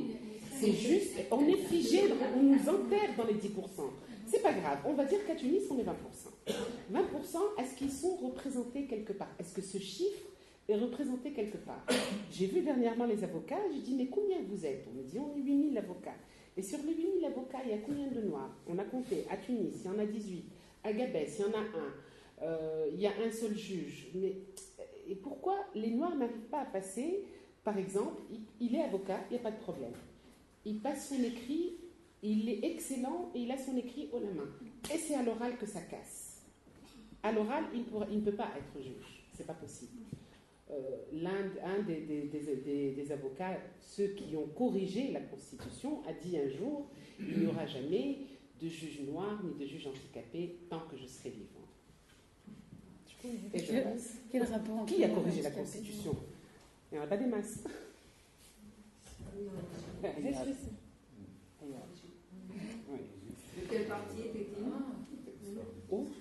aucune idée de son parti. Même s'il était là, je crois que je ne l'aurais pas vu. Monsieur, vous vouliez intervenir? Oui, moi je viens comme un cheveu sur la soupe. Donc, quand la question des on a vu ça. m'intéresse, votre travail m'intéresse. Je suis étonné qu'on pose le débat de cette manière-là. En termes d'opposition entre les différentes compositions d'un peuple qui est à la fois je reviens vers vous. Voilà. Je reviendrai vers vous. Je ne pense pas qu'on peut poser la question en termes de guerre ou d'élimination de tel ou tel. Non. Moi, je vais complexifier la situation à travers mon témoignage personnel. Je vous écoute. Je pense qu'en Tunisie, la question des minorités, elle est essentielle. Le fait qu'elle n'a pas été posée dans la Constitution, c'est une erreur grave. Il faut se battre pour ça. Comme partout dans le monde, la question des discriminations et du racisme nécessite que des hommes se lèvent, et des femmes, de toutes les couleurs. Et je dois dire qu'en Tunisie, sur la question des minorités, il n'y a pas que les Noirs qui se lèvent. Il y a des défenseurs des droits de l'homme, il y a différents, ils ne sont pas nombreux, mais ça existe. Il y a même une association, une autre association. Moi, j'aime bien ce que vous faites. Hein. C'est clair, pour moi, c'est essentiel le combat que vous menez. Il y a une association que j'ai vue dans le cadre du Forum social mondial qui animait un débat comme aujourd'hui sur les minorités. Et du coup, je me suis interrogé, comme je suis quelqu'un qui lutte pour les droits de l'homme en France, contre le racisme, parce que les basanés ici subissent le racisme. Et vous n'êtes que basané. Oui, mais le fait d'être noir, c'est pas non plus quelque chose. C'est pas facile, mais il ne faut pas, à mon avis, se poser la question des discriminations, du racisme, en tenant compte de nos origines personnelles. Il faut le poser en termes universels. Et c'est comme ça que je vois les choses. Si, heureusement, j'ai beaucoup d'amis noirs, on est sur la même longueur d'onde quand il s'agit de se battre contre le racisme ici. On est ensemble. Il n'y a pas de doute là-dessus. Donc en Tunisie, les études sur le phénomène minoritaire doivent être poussées beaucoup plus loin que ça. Bien sûr, en Tunisie, on aime bien les cocoricots, on est toujours les premiers à avoir dénoncé l'esclavagisme et tout ça dans la Constitution de 1848, je voudrais un truc comme ça. 71. Mais je pense que c'est important, là où on est aujourd'hui, de tenir compte de la complexité dans ce combat. Ce combat, il doit être conduit par tout le monde, par les blonds, par les verts, par les noirs, les jeunes. Ce n'est pas un combat légitime uniquement pour une minorité. Le poser en ces termes-là, je pense que le débat est faussé. Je vais vous dire, excusez-moi. Et donc c'est pour ça que je pense qu'il faut qu'on revienne sur l'importance de ce combat qui a émergé comme d'une manière qui existe, qui a émergé de manière publique sur la scène publique à travers votre association et le combat qui est mené autour de ça. Il faut continuer ça, il faut l'articuler avec les autres luttes. Il y a d'autres minorités, les minorités sexuelles, les homosexuels, ça m'intéresse aussi. D'accord. Oui, merci. Sadia, donc tu voulais répondre? Et il y a tous ces phénomènes qu'on connaît en Tunisie. Moi, j'ai un fils qui est métis. Moi, je défends le métissage en Tunisie, je défends fortement, et il n'est pas question pour moi d'opposer les populations diverses qu'il y a dans ce pays, ce qui fait la richesse de ce pays. Voilà. Je voulais dire qu'on n'est pas un groupe communautaire non plus, hein, du tout. Ce n'est pas du tout sous cet angle-là que nous abordons le problème. Mais le Tunisien ne suit pas, parce que ce n'est pas une priorité pour lui, parce qu'il n'est pas touché, parce que ça ne l'intéresse pas, tout simplement. Il ne souffre pas de cette discrimination. Quel est son rapport avec l'altérité, avec l'autre? C'est ça le problème qu'il faut poser. Et on s'est dit, bon, laissons ces générations de côté, entre guillemets, et essayons, par l'éducation, par d'autres moyens aussi, de toucher les plus jeunes. C'est-à-dire, quand on dit il faut commencer aujourd'hui, c'est un enfant qui sort de la maison et qui va au jardin d'enfants, avant qu'il n'aille à l'école. Il faut qu'il sache accepter tout le monde, hein, pas seulement le noir. Parce que on a reçu des personnes qui ne sont pas noires, mais par exemple une petite qui a été gravement brûlée, et le directeur dit je ne l'inscris pas, elle va faire peur aux enfants. Mais de quel droit? Mais alors là, si elle était noire, c'est la totale. Mais bon, il faut se battre aussi contre ce genre de problème. Mais comment aussi emmener le Tunisien à considérer le Tunisien noir comme une personne à part entière? Là est le problème. J'ai vu un film dernièrement qui est sorti après, dernièrement au JCC. À peine j'ouvre les yeux. À peine j'ouvre les yeux. Moi, je les ai fermés. Et moi, je les ai fermés les yeux parce que, à peine j'ouvre les yeux, à un moment, quand j'ai vu la scène, j'ai vu deux femmes, j'ai pensé, elles pouvaient être amies, elles pouvaient être tout ce que vous voulez, mais la bonne, alors la femme de ménage doit absolument encore être noire. Dans la tête d'une jeune réalisatrice qui n'a pas encore 30 ans, elle doit l'habiller en rouge parce qu'elle sera encore plus visible. Elle est menteuse, elle est probablement voleuse. Mais quelle histoire, mais quelle image on donne aux jeunes Tunisiens qui va au cinéma et qui regardent ça. Mais c'est honteux. Mais ce film a été fait en 2016. Ce film a été fait en 2016. Aujourd'hui, aucun livre ne parle de ça, un livre scolaire. Contente, on m'a invité un jour pour dire voilà, il y a une histoire qui parle de noir, de blanc, on va pouvoir en parler aux petits, et le gamin s'appelle Mamadou. C'est-à-dire lui montrer qu'il est noir, il est automatiquement étranger, il n'est pas tunisien, il n'a pas le droit à la tunisianité. C'est ça le problème. Pour répondre à la jeune fille, excusez-moi, marocaine, eh bien, ce 21 mars, si tout va bien, si les événements en Tunis le permettent, il y aura un mouvement entre la Tunisie, le Maroc, l'Algérie, la Mauritanie. On se lèvera tous contre le racisme et on fera justement ce front qui, je pense, va tisser d'autres liens, pas seulement les Tunisiens ou les Marocains, mais je pense que là, les sociétés civiles vont aussi y participer. Le but, ce serait pas d'aller au-delà d'être contre le racisme, parce que pour moi, le fait qu'ils soient racistes majoritairement, c'est une forme de protection contre. Enfin, pour moi, c'est des gens qui savent. Quelque part, ils ne sont pas vraiment. Non, ils le savent. Ils savent qu'ils ne sont pas du continent. Donc c'est une protection contre un mouvement. Les blancs. Du mal. Les blancs. Chez nous. Ils savent qu'ils font une protection. On m'a toujours dit on est les habitants. C'était là avant eux. C'est comme ça que j'ai été élevée, hein, pour nous. Bon. Est-ce qu'il ne faudrait pas aller au-delà du racisme, mais plutôt aller dans une recherche historique qui nous permettrait d'inscrire durablement. Historique jusqu'à où? Parce que la question des origines, elle est assez toujours nébuleuse. Hein. Non, mais pour moi, il n'y a pas de mystère. L'Afrique, c'est un continent complet. Mais oui, il y a de mystère pour personne, que pour les autres, voilà. Finalement. Le mystère, il n'est pas pour toi et moi. Oui, parce qu'il y a eu des Elle n'est pas que noire.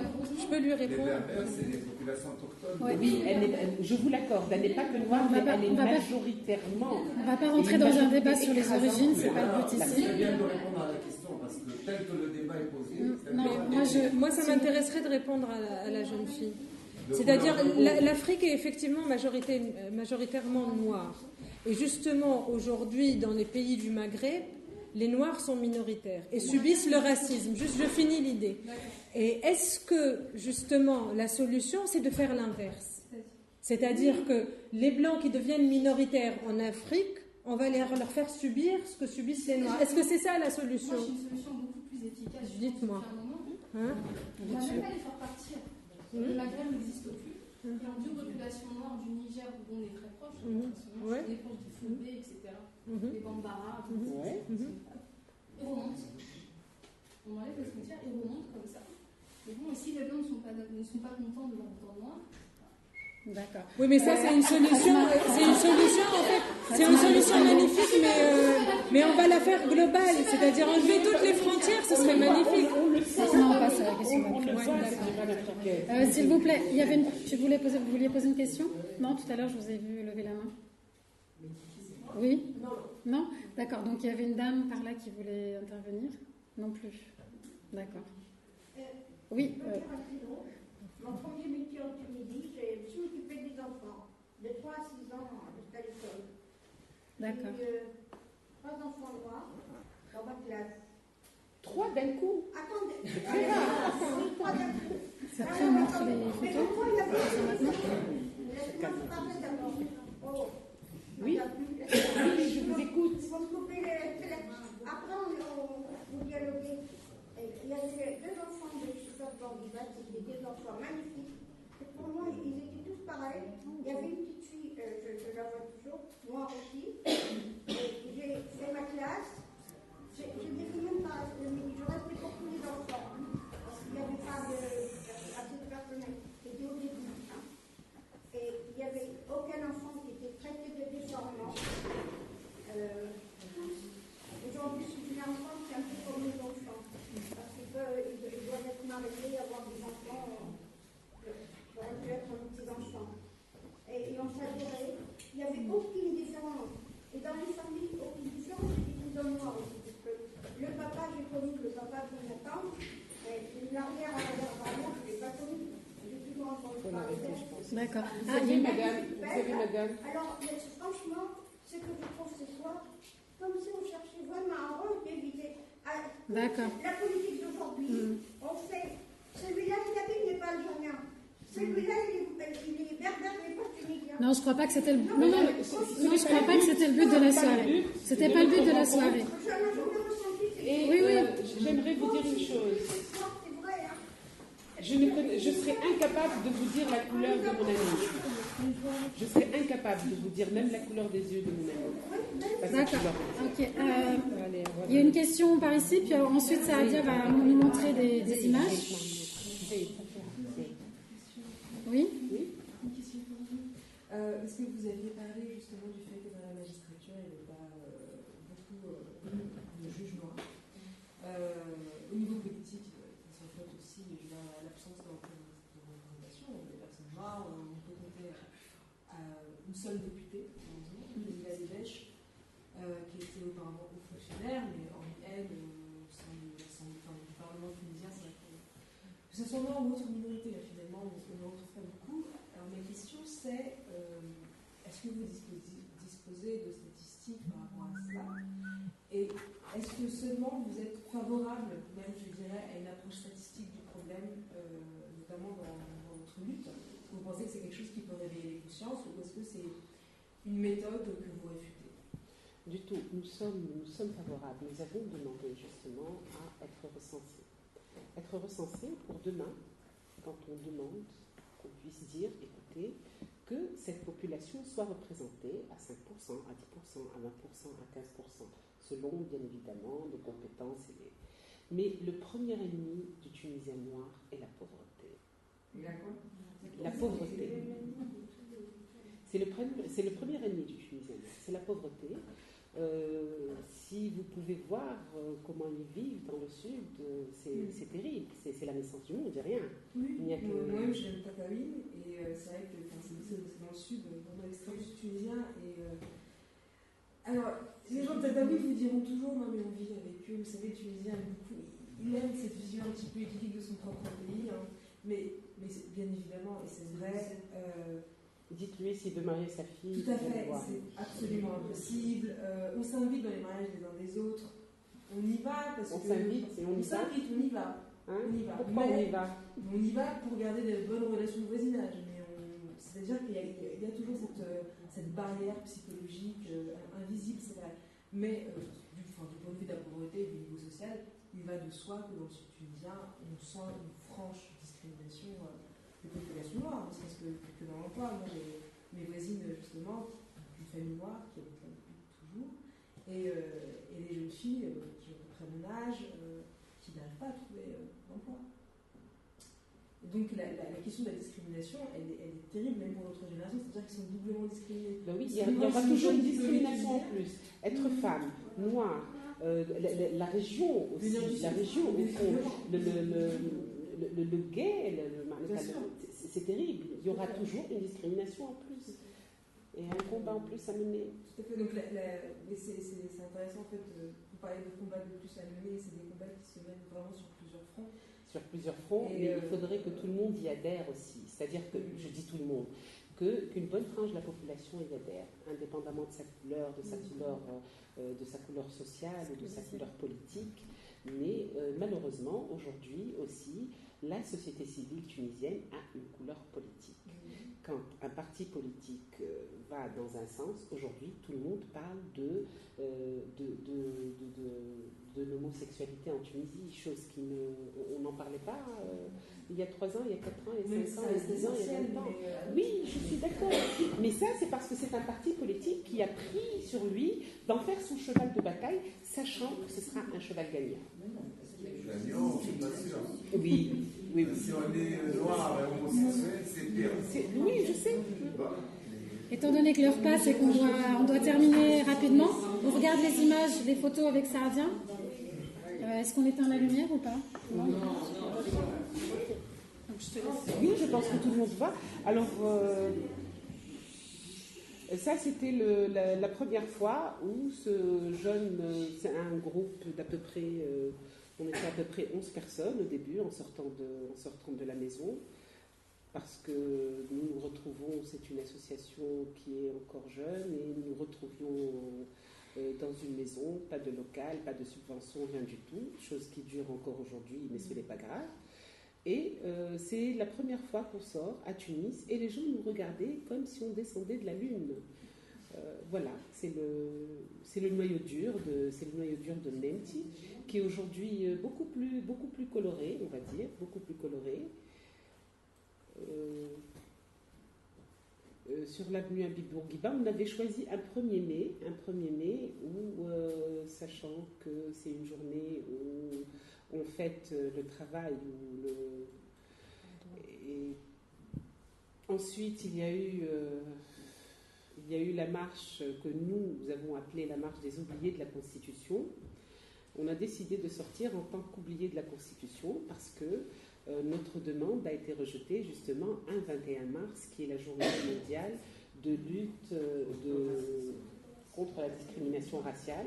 Et on nous avait reçus le matin pour nous dire à l'Assemblée constituante, mais oui, bien sûr, qu'on pourra travailler dessus, il faudra en parler, et que de l'autre côté, ils étaient en train de voter justement le non définitif pour le rejet de ce projet de loi qu'on avait demandé. Il s'agissait juste de mettre le terme discrimination raciale sur l'article 21, c'était pas plus, on ne demandait pas plus, pour qu'ensuite on puisse travailler dessus. Bon, ce sont ces oubliés de la Révolution. Ça, c'était un 13 août, la journée de la femme. Mnemti du Cap dans la marche des femmes, le Forum social mondial, où j'aimerais vous raconter une anecdote. Allez, va. Il y a eu la dynamique femme, et c'est un groupe de femmes justement qui se retrouvaient pour faire l'ouverture et faire quelque chose de concret au niveau du Forum social mondial. Et on me demande de venir pour présenter le projet de Mnemti. J'y vais, tout le monde m'écoute, et une dame qui se lève et me dit « Bonjour madame, moi je suis professeure à Sidi Betui. Vous savez que vous ne devriez pas être avec nous. » Donc je dis « Oui, mais pourquoi ?» Elle me dit « Je pense que vous devriez aller voir du côté des personnes handicapées et vous pourrez travailler. » Je dis « Ça veut dire quoi? Est-ce que ça veut dire que ma couleur est un handicap? C'est pas avec nous en tout cas. Moi je ne suis pas d'accord que cette dame reste avec nous. Et si elle reste avec nous, moi je pars. » Et cette dame a quitté justement Hein, madame, ça existe, hein? Les actions. Alors là, le livre de Nadine et Mamadou. J'étais tellement contente, tu ne le connais pas, les livres. Non. Ils ont fait tout un événement, c'était à la bibliothèque de Nasser, où ils rassemblent les tout jeunes, justement les petits jeunes, et ils voulaient parler de discrimination raciale, leur disant Nadine et Mamadou. Mais pourquoi Mamadou doit être étranger? Pourquoi il ne s'appelle pas Mansouf? Pourquoi pas Ali? Pourquoi il n'est pas tunisien, Mamadou? C'était la grosse déception. C'est un livre qui a été écrit. Oui, c'est un livre qui a été écrit par une Tunisienne, édité en Tunisie, et elle ne trouvait pas, elle était persuadée qu'elle ne pouvait appeler le petit que Mamadou. C'est tout. Voilà, ça résume tout. Tous unis contre le racisme, nous avons été justement sollicités par pas mal de facultés tunisiennes depuis quand même 3 ans. Les jeunes font leurs événements chaque année pour que ce soit ici c'est à la faculté de pharmacie de Monastir, à Tunis aussi, et ils font toujours, chacun d'eux fait un thème justement sur le racisme, on va dire sur le vivre ensemble. Je salue le courage de ces jeunes parce que en général les décideurs des facultés disent non, et ils disent bon très bien, il y en a qui ont été loués d'autres espaces pour faire quand même cet événement et nous inviter à ces événements-là. Ça, c'était à Djerba, le 21 mars de l'année dernière, justement, avec l'appui de cette dynamique femme du Forum social mondial. On s'est dirigé vers Djerba parce que personne ne nous a cru, comme madame tout à l'heure, quand on dit qu'il y a un cimetière comme ça, il y a un bus comme ça. On a dit très bien, on va y aller. Les personnes désireuses d'aller voir, on va y aller, Et on est parti, on a fait une caravane où il y avait quand même 150 personnes. Nous n'avons gagné qu'une chose, à ce qu'ils enlèvent, à notre arrivée, à ce qu'ils enlèvent la pancarte qu'ils ont remis après notre départ. Ils l'ont carrément arraché, la pancarte du cimetière pour esclaves. Mais elle a été remise tout de suite après, une fois qu'on est parti. Le gouverneur, à qui on avait fait un écrit 1 mois et demi avant et qu'on a relancé 2 semaines avant de partir, n'est pas venu. Il nous regardait par la fenêtre en disant non, le gouverneur n'est pas là, et c'était le gouverneur lui-même.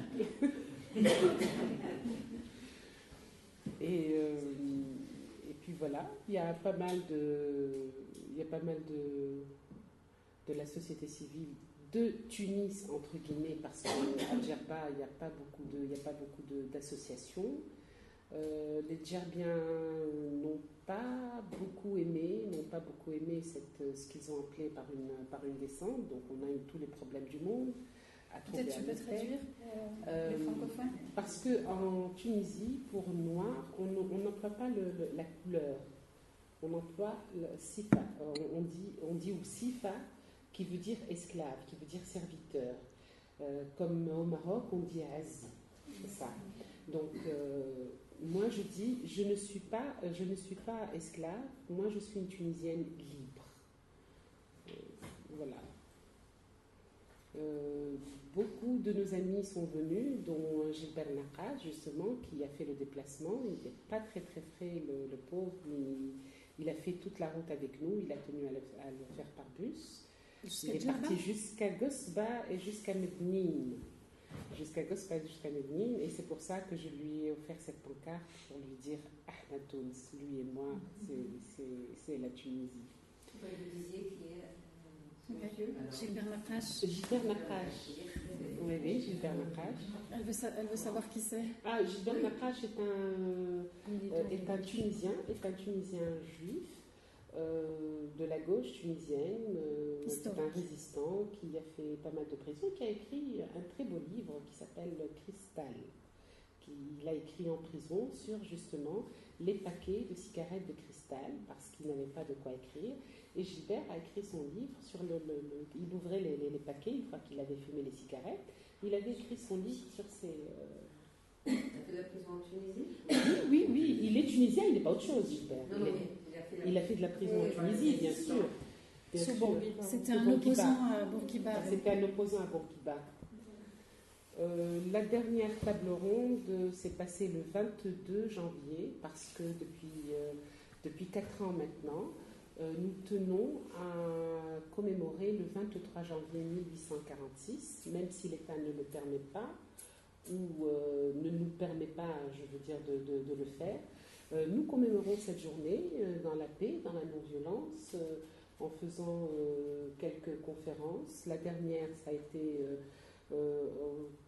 l'éducation est l'arme la plus puissante pour changer le monde de Nelson Mandela, mais le thème de la table ronde était autour de la violence raciale à l'école, parce que ces dernières années en Tunisie, les violences raciales se multiplient à l'encontre des enfants noirs. Et la dernière, ça a été, puisque le nom a été dit, la petite Chokran, que la maîtresse renvoie à chaque fois de la salle de cours, disant « elle sent mauvais », lui demandant la première fois d'enlever ses chaussures, lui faisant sentir ses chaussures, et la deuxième fois lui demandant carrément d'enlever son collant.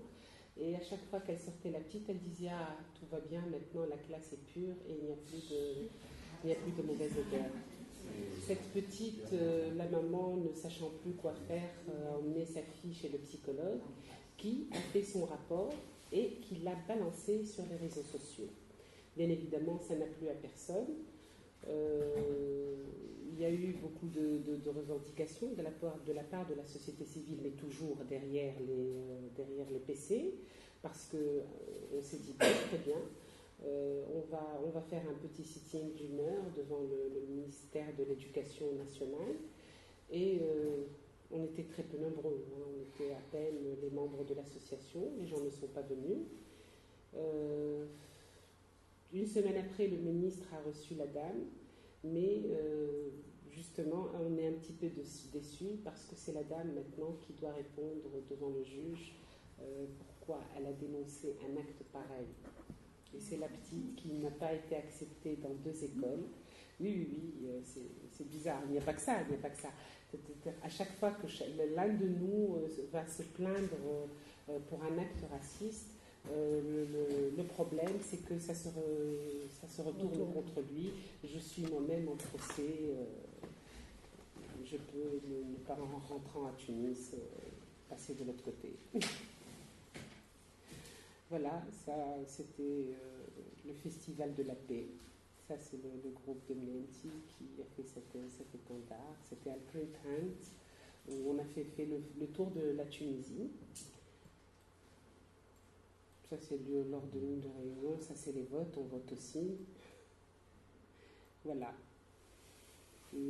Ça c'est le premier événement en janvier 2013 qui était tous les enfants d'Anema par el Teatro, et ensuite Tarafchi parce que les Tunisiens ne connaissent pas la date du 23 janvier 1846. Quand je dis ne la connaissent pas, c'est 99%. Hein. Ce qui me fait plaisir, c'est que ça c'est le premier groupe, la première fois, le 23 janvier 2013. Et on s'est retrouvés, par exemple, ce 23 janvier, avec plus de 1000 personnes jeunes en train de crier non à la discrimination raciale en Tunisie. Et voilà. Je vous remercie.